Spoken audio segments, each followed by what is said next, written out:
여러분 안녕하세요. 1월 18일 화요일 아침입니다. 하나님께서 오늘도 참 좋은 날 선물로 주셨네요. 말씀 보면서 기도하면서 하루 시작하도록 하겠습니다. 오늘 같이 볼 말씀은 열왕기상 7장 23절에서 27절까지의 말씀과 37절에서 39절까지의 말씀입니다. 또 바다를 부어 만들었으니 그 직경이 10규빗이요 그 모양이 둥글며 그 높이는 5규빗이요 주위는 30규빗 줄을 두를 만하며 그 가장자리 아래에는 돌아가며 박이 있는데 매 규빗에 10개씩 있어서 바다 주위에 둘렀으니 그 박은 바다를 부어 만들 때에 2줄로 부어 만들었으며 그 바다를 소 12마리가 바쳤으니 셋은 북쪽을 향하였고 셋은 서쪽을 향하였고 셋은 남쪽을 향하였고 셋은 동쪽을 향하였으며 바다를 그 위에 놓았고 소의 뒤는 다 안으로 두었으며 바다의 두께는 한 손 너비만 하고 그것에 가는 백합화의 양식으로 잔 가와 같이 만들었으니 그 바다에는 2000밭을 담겠더라. 또 노스로 받침수레 열을 만들었으니 매 받침수레의 길이가 4규빗이요 너비가 4규빗이요 높이가 3규빗이라. 37절 말씀입니다. 이와 같이 받침술에 10개를 만들었는데 그 부어 만든 법과 크기와 양식을 다 동일하게 만들었더라. 또 물두멍 10개를 노스로 만들었는데 물두멍마다 각각 40밭을 담게 하였으며 매 물두멍의 직경은 4규빗이라. 10받침 수레 위에 각각 물두멍이 하나씩이더라. 그 받침 수레 5은 성전 오른쪽에 두었고 5은 성전 왼쪽에 두었고 성전 오른쪽 동남쪽에는 그 바다를 두었더라. 아멘. 네, 여러분 어제는 이제 솔로몬이 성전을 완공하고 난 뒤에 야긴과 보아스라고 하는 노스로 만든 2 기둥을 이제 세웠다는 말씀을 같이 나누었습니다. 하나님은 강하시다. 그 강하신 하나님이 세우셨다. 하나님이 세우신 이 성전은 강하다라고 하는 이제 그러한 그 뜻에 이제 문패를 달았다라고 말씀을 드렸죠. 오늘은 이제 그 성전 바로 앞에 마당에다가 지금 보니까 바다를 만들었고 또 물두멍을 만들었다라고 그렇게 이제 얘기하고 그것을 만드는 방법들을 얘기해 주고 있습니다. 자, 바다는 무엇이고 물두멍이 무엇인가 하는 것을 오늘 좀 살펴보고 우리의 기도의 제목을 또 우리가 얻으면 좋겠다 여겨집니다. 바다를 한번 보겠습니다. 이 바다는 23절 말씀인데요. 또 바다를 부어 만들었으니 그 직경이 10규빗이요 그 모양이 둥글며 그 높이는 5규빗이요 주위는 30규빗 줄을 두를 만하며. 네, 여기 바다라고 했는데 노스로 만들었으니까 놋바다라고 그렇게 이제 명칭을 부르면 좋을 것 같습니다. 놋바다. 자, 솔로몬이 지은 성전을 다시 한번 좀 보여드리겠습니다. 늘 우리가 보아왔던 그 성전의 모습인데요. 저 성전의 모습에서 오른쪽 아래에 큰 이제 그 물을 넣어두는 그러한 그 큰 그릇을 만들었죠. 어마어마하게 이제 큰 이제 그 용기인데 그것이 바로 놋바다입니다. 여러분 이스라엘 사람들은 물이 많으면 무조건 바다라고 칭했습니다. 갈릴리도 사실은 호수죠. 그런데 이스라엘 사람들은 바다라고 칭했고요. 저렇게 용기에다가 용기를 크게 만들어서 물을 많이 부어도 그것을 이제 물이 많다라고 하는 의미의 바다라고 하는 이름을 쓴 것 같습니다. 자, 얼마나 이제 큰지 저것이 이제 놋바다라고 이름을 붙였고요. 그 뒤에 이제 조그마한 수레 같은 것에 조그마한 이제 또 물그릇이 있는데 그것을 물두멍이라고 합니다. 물두멍. 그러니까 이 솔로몬 성전 앞에 놋바다가 있고 그리고 조금 작은 물두멍이 있는데 이 물두멍은 10개라 그렇게 이제 얘기해 주고 있습니다. 자, 이것이 이제 성전을 만들 때 성전에 들어가기 전에 필요한 기구들인데 이것이 어떤 의미가 있는가라고 하는 것을 좀 살펴보려고 합니다. 이것이 바로 이제 놋바다인데요.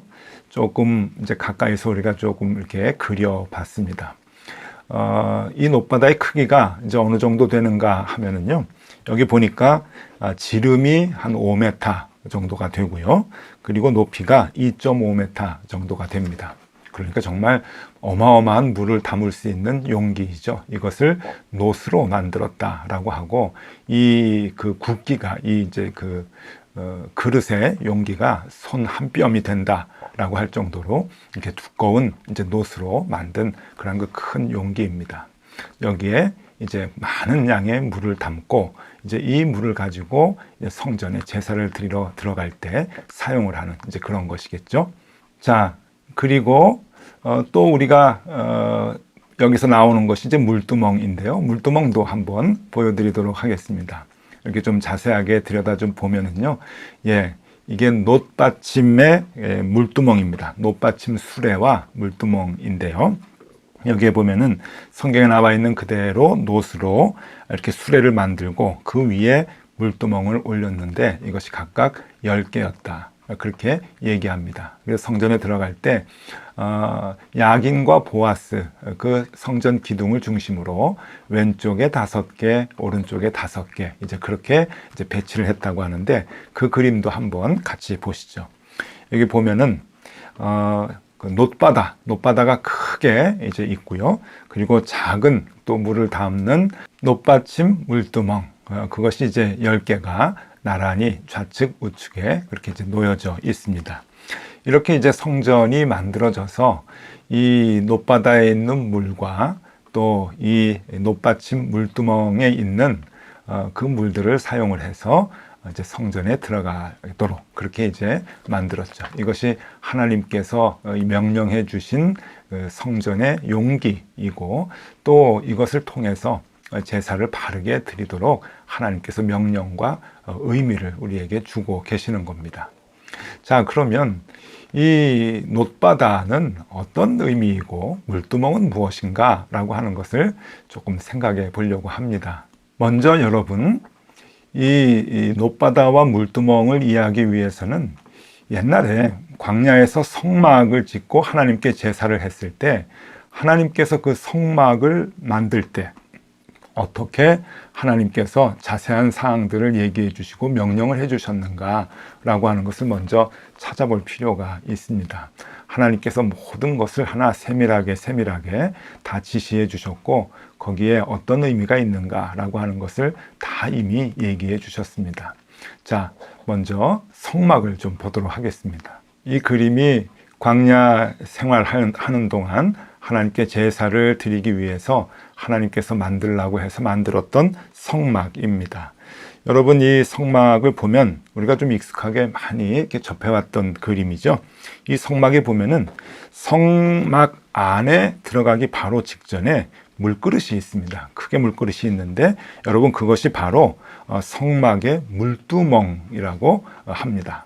하나님께서 이제 이름까지도 다 이렇게 지명을 해주셨죠. 물두멍, 성막의 물두멍을 이렇게 두었는데 이 물두멍의 의미가 무언가 그것이 이제 중요하죠. 조금 더 자세하게 보면은요, 그때는 오늘 바다와 같이 이렇게 크지는 않지만 이렇게 그 물두멍 그래도 적지 않은 이 용기 안에 물을 담아서 제사 드릴 때 이것을 이제 사용을 했습니다. 이 물을 사용했는데 자, 이 물이 어떤 의미에서 사용이 되어지는 것인가 하나님께서 이렇게 일러 주시네요. 출애굽기 30장 17절 18절 말씀입니다. 여기에 보면 이 물두멍이 무엇 때문에 만들어졌는지 어떻게 사용해야 되는지를 정확하게 말씀해 주고 있죠. 여호와께서 모세에게 일러 가라사대 너는 물두멍을 놋으로 만들고 그 받침도 놋으로 만들어 씻게 하되 그것을 회막과 단 사이에 두고 그 속에 물을 담으라. 그러니까 이 성막에 들어가기 전에 씻으라, 씻기 위한 물을 담아 놓는, 그러니까 성물이다라고 하는 그런 그 의미겠죠. 그러면은 이 씻는 이유가 무엇인가, 왜 씻는가, 그것을 출애굽기 30장 20절에서 이렇게 얘기해 주고 있습니다. 그들이 회막에 들어갈 때에 물로 씻어 죽기를 면할 것이요 단에 가까이 가서 그 직분을 행하여 화제를 여호와 앞에 살을 때에도 그리할지니라. 네, 이유가 분명하죠. 죽지 않으려면 씻어라 라고 하는 겁니다. 아유, 조금 무섭네요. 성막에 들어가서 제사를 드리기 전에 제사장은 반드시 이 물두멍에 이 물을 가지고 손을 씻어야 된다라고 하는 겁니다. 그러니까 성막에 들어가서 제사를 지낼 때도, 그리고 그 물두멍 앞에 제단에서 제물을 불로 사를 때도 이 제사장들이 성결의식, 정결의식을 가져야 되는데, 그러기 위해서 이 물두멍에 담아놓은 물로 씻는 겁니다. 손을 씻어서 깨끗하고 정결한 몸과 마음을 가지고 하나님 앞에 제사를 드려야 된다라고 하는 그러한 얘기죠. 그러니까 이 물두멍은 정결 예식에 사용되는 기구입니다. 용기이죠. 그리고 이 물은 정결 예식을 위한 성물, 성스러운 물이다라고 하는 것입니다. 제사장들이 제사를 드릴 때 이렇게 정결한 마음, 성결 예식을 하지 않으면 죽었나 봅니다. 너희들이 죽지 않기 위해서 정결하게 하나님 앞에 나가야 된다라고 하는 것이죠. 우리가 깨끗하게 죄사함을 얻고 그렇게 하나님 앞에 나아가서 제사해야 된다, 예배해야 된다라고 하는 것을 얘기해 주고 있습니다. 그래야 거룩한 모습을 가지고 주님께 나아가는 것이다 라고 하는 거겠죠. 자, 여러분, 이것은 구약에서 하나님께서 제사를 이렇게 지내라 라고 얘기해 주고 있는 모습인데, 이것이 오늘날에도 필요할까요? 예, 신약 성경에 보면은 오늘날에도 이것이 그대로 이어진다고 신약 성경은 우리에게 가르쳐 주고 있습니다. 자, 바울 사도가 이 상황을 이렇게 우리에게 재해석을 해줍니다. 우리가 하나님 앞에 나아가 예배할 때 무엇이 필요한가? 에베소서 5장 26절에서 바울은 이렇게 얘기하죠. 이는 곧 물로 씻어 말씀으로 깨끗하게 하사 거룩하게 하시고. 네, 아주 중요한 개념을 우리에게 얘기해 줍니다. 하나님 앞에 나아갈 때 우리에게 필요한 것이 무엇인가? 그것은 물로 씻는 것이다. 그리고 말씀으로 깨끗하게 하는 것이다. 물로 씻고 말씀으로 깨끗하게 한다. 이게 무슨 의미인가 하면요, 신약 성경에서 얘기할 때 물이라고 하는 것은 성령이죠. 물로 세례를 받는 것, 또 성령으로 우리가 거듭나는 것을 의미하듯이, 이렇게 물이라고 하는 것은 하나님의 영, 성령이라고 하는 의미가 그 안에 담겨져 있습니다. 그래서 물로 깨끗하게 하고, 그리고 말씀으로 깨끗하게 해서 그렇게 거룩한 마음을 갖고 거룩한 모습을 가지고 하나님께 나아가야 된다라고 하는 것을 얘기해 주고 있는 거죠.